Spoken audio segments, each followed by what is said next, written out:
Está con nosotros Luis Fleischmann, analista internacional y editorialista de la prestigiosa página de noticias Infobae. Buenos días, bienvenido a Punto de Orden. La OTAN ha expresado sus temores de que el conflicto en Ucrania pueda salirse de control. ¿Cuál podría ser la respuesta de Putin tras la reciente decisión de Estados Unidos de suspender las importaciones de gas y petróleo ruso? Bueno, yo creo que no tiene mucha opción excepto recurrir a algún mecanismo para evadir las sanciones. Obviamente Putin definió las sanciones como un acto de guerra, lo cual técnicamente no lo es, pero si es así que lo ve Putin, quizá aumente las hostilidades contra Estados Unidos.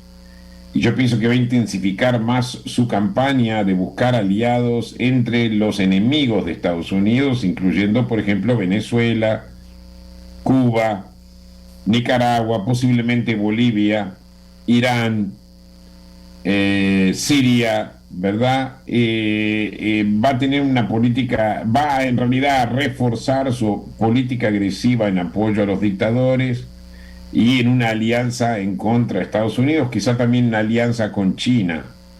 Si bien China está en una situación un poquito más delicada porque su integración en la economía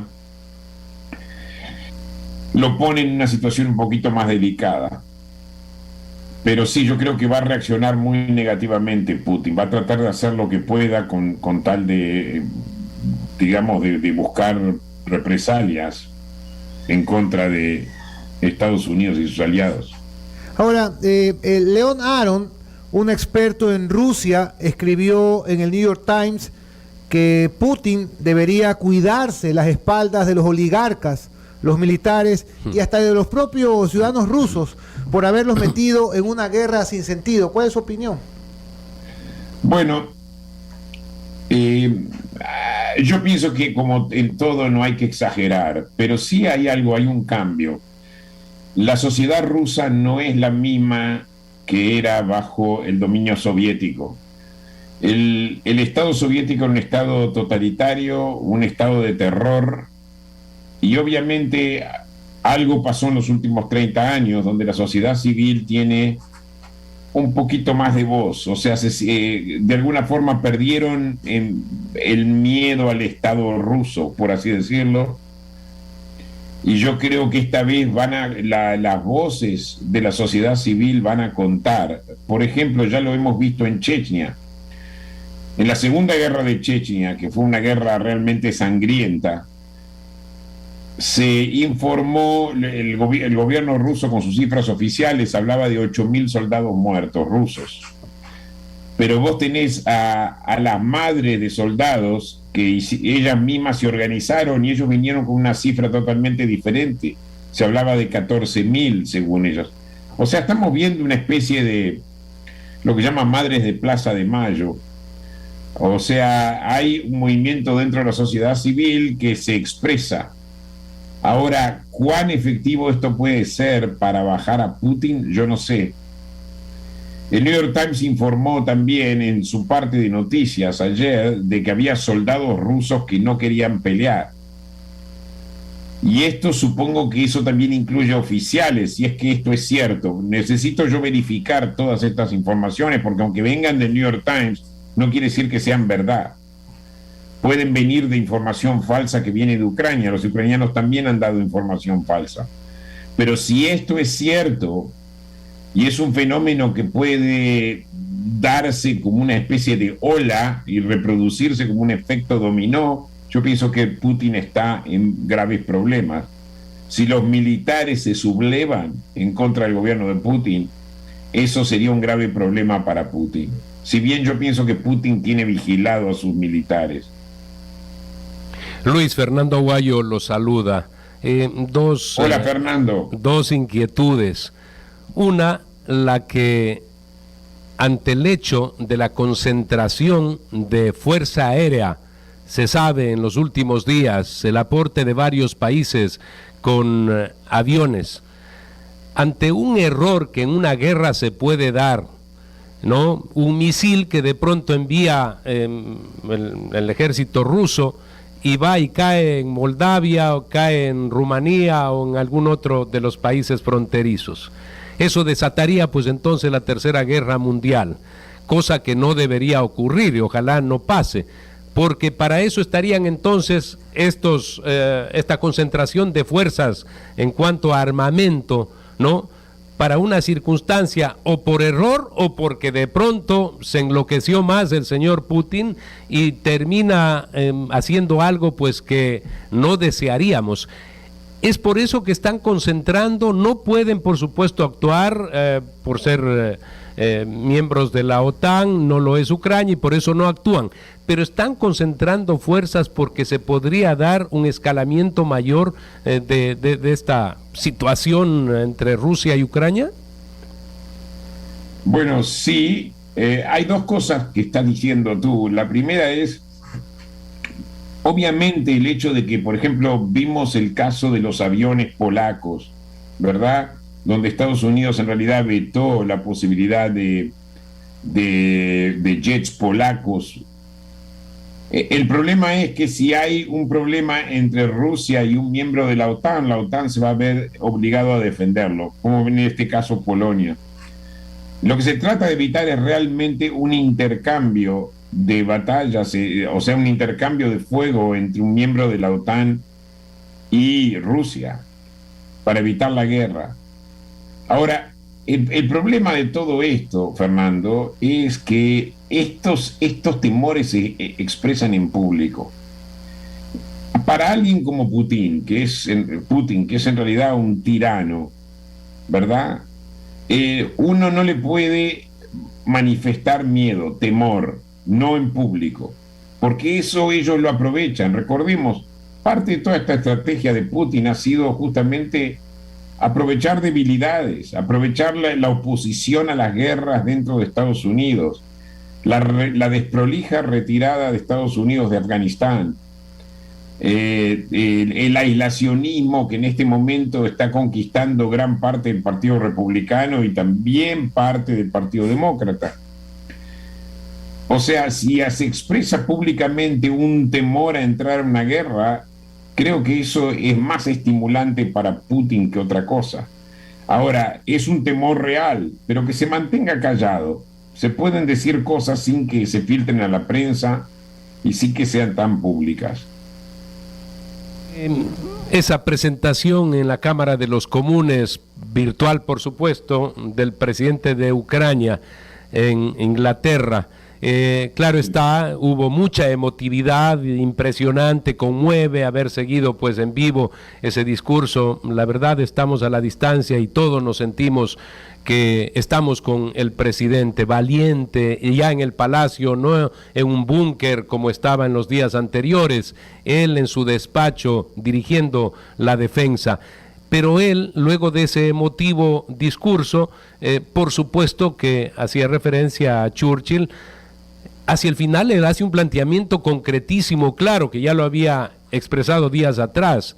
Esto es que se cierre el espacio aéreo de Ucrania, o sea, que no puedan bombardear los rusos. Si bombardean, entonces pues ahí sí, si es que aceptaran, por supuesto, ahí sí pues también irían detrás de los aviones rusos los miembros de la OTAN, pero no fue aceptado ese pedido clamoroso del presidente. En los próximos días se podría llegar a algo así cuando vemos que 2 millones en apenas poquitos días, de 1 millón a 1.700.000 ayer, 2 millones de personas, niños mayoritariamente, saliendo en ese clima tan frío, gélido, saliendo de Ucrania. ¿Podría pasar algo así después? Estás hablando de la crisis de los refugiados. Sí, claro, la crisis de los refugiados, lo dramático, pero lo otro también, el pedido que hace el presidente Zelensky. Bueno, lo primero que tú mencionaste, que es el pedido del presidente Zelensky, es lo mismo que yo te dije antes. O sea, la razón por la cual ellos no acceden al pedido es porque el establecer un espacio de exclusión aérea es técnicamente un acto de guerra, porque en el momento que si los aviones rusos llegan a violar ese espacio de exclusión aérea, el personal de la OTAN está obligado a derribar al avión. Y ahí puede haber una guerra. Pero de vuelta, recordemos que durante la Guerra Fría hubo también elementos así, y siempre había un riesgo de que algo suceda, ¿verdad?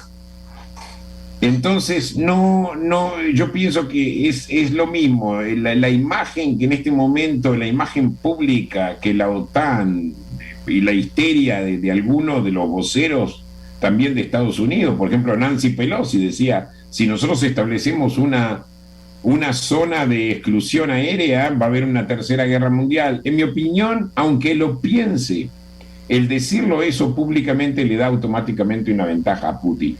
Y te voy a decir otra cosa. El pedido de Zelensky no es del todo irrazonable, ¿verdad? Porque yo pienso que sí se podría poner una zona de exclusión aérea, porque eso por lo menos protegería Ucrania occidental. Pero por otro lado, podría poner a Putin mucho más agresivo. Por ejemplo, ahora Putin está finalmente planteando algunas demandas, y las demandas es que se quieren quedar con Crimea, que se quieren quedar con las provincias del este ucraniano, y obviamente de que Ucrania se mantenga neutral y que no se sume a la NATO, a la OTAN. Yo pienso que en ese caso, digamos, se podría volver más agresivo Putin todavía. Por eso yo pienso que es muy importante considerar cualquier demanda en este momento que Putin ponga, ¿verdad?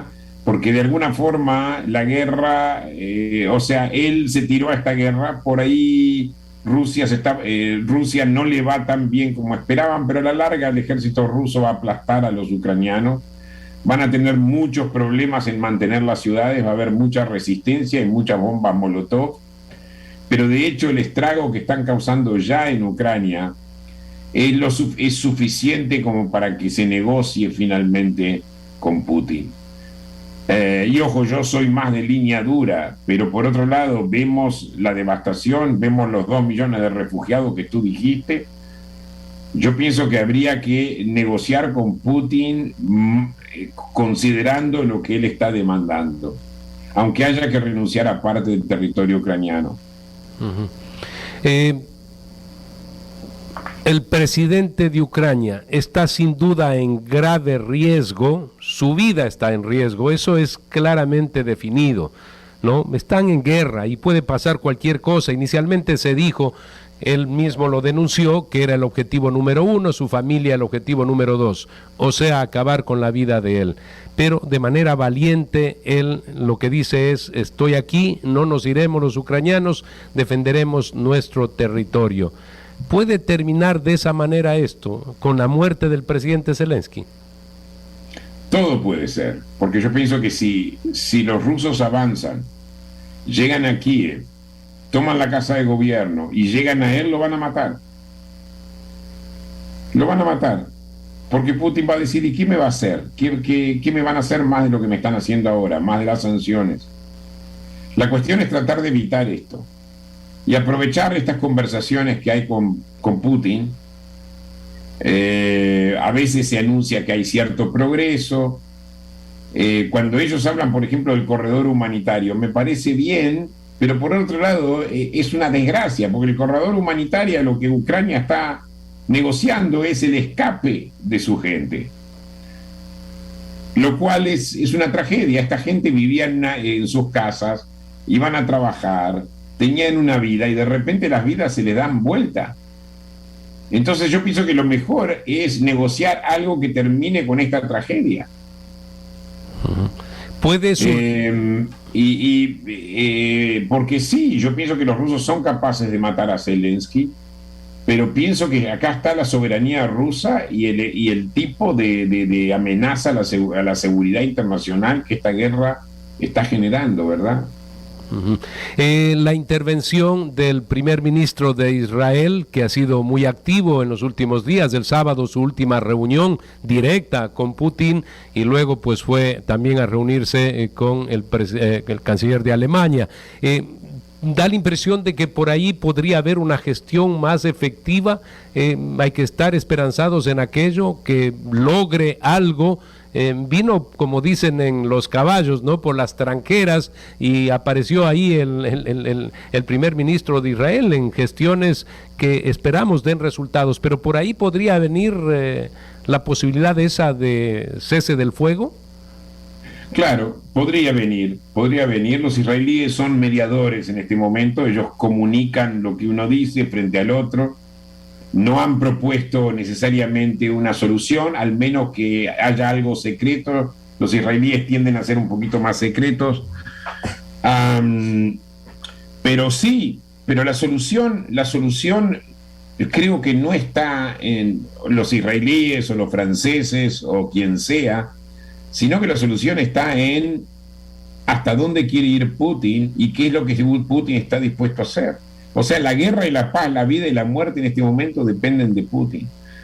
O sea, lo que Putin proponga y lo que sea razonable tanto para los ucranianos como para la OTAN, eso es lo que depende. Yo pienso que los israelíes son mediadores. El hecho de que Putin haya recibido al primer ministro israelí indica, digamos, que Israel actuó correctamente cuando se negó a tomar una posición fuerte en contra de Rusia, pero lo hizo también por intereses. Obviamente los intereses son que Rusia le permite bombardear a los iraníes en Siria, y eso es fundamental desde el punto de vista estratégico para los israelíes. Pero de hecho, el que se haya mantenido en una posición semi-neutra, por así decirlo, porque en realidad las simpatías fueron más hacia Ucrania, obviamente, por ser invadido, ayudó a que Putin acepte al primer ministro israelí para que él pueda mediar. Pero te digo de vuelta, una solución a la paz no va a depender de la habilidad del primer ministro israelí, sino que va a depender de la voluntad de Putin. O sea, él es el último macho, vamos a ponerlo así. Muchas gracias. Bueno, una pregunta final, Luis. ¿Es posible expulsar a Rusia del Consejo de Seguridad de la Organización de Naciones Unidas, o es una misión prácticamente imposible por las implicaciones que acarrearía? Yo creo que sería muy difícil. O sea, Rusia es miembro del Consejo de Seguridad Nacional, de Seguridad de la ONU, es una de las potencias con derecho a veto. No la veo, pero todo es posible. Hasta ahora ha sido expulsada de la FIFA, ha sido expulsada de varias organizaciones internacionales, de negocios. Parece que ahora McDonald's y Coca-Cola quizá también dejen de trabajar dejen de operar en Rusia. Yo pienso que con el Consejo de Seguridad de las Naciones Unidas va a ser más difícil. No, la verdad que no sé cuál es el procedimiento para expulsar a un miembro del Consejo de Seguridad de las Naciones Unidas, un miembro permanente, como lo es Rusia. No sé si es por votación dentro del Consejo de Seguridad, si es por votación dentro de la Asamblea General, si es por votación del Consejo de Seguridad. Posiblemente tenga el apoyo de China, que se abstenga o que incluso que se oponga. Si es en la Asamblea General, yo creo que tiene muchos amigos todavía en la Asamblea General. Recordemos, Rusia dominó la votación de la Asamblea General por décadas. Tuvieron siempre a los países no alineados en su bolsillo, ¿verdad? O sea, no la veo, en este momento no la veo. Tengo que estudiar mejor el tema, pero no la veo, realmente no la veo. Bueno, agradecemos a Luis Fleischmann, analista internacional y editorialista del destacado portal de noticias Infobae. Muchas gracias, Luis, buenos días. Un placer, muchísimas gracias por haberme invitado.